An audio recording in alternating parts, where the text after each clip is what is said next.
prepared me for where God would be. And it's the same that's true in our lives, right? That's what we've been learning from the book of Acts. The signs and the wonders point to the glory of Jesus. So we don't find it in there. He leads us to him through those things. And so every time we see something miraculous, we want to sit in it. And God says, no, run from this thing. This is the springboard to hearing my voice. This isn't my finished sentence. This is where my sentence begins.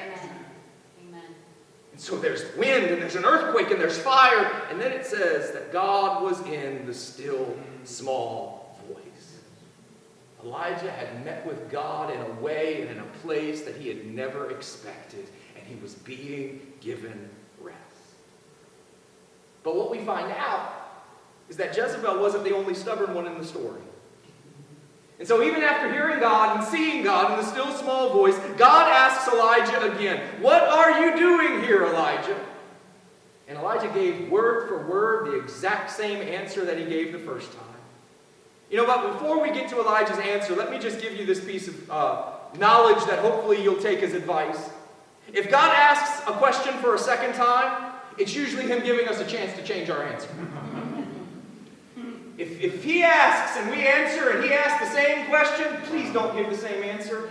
He is being gracious and giving us an opportunity. Don't dig your heels in. There is a difference between being steadfast and being stubborn. One is yielded to God, the other is determined to have its own way.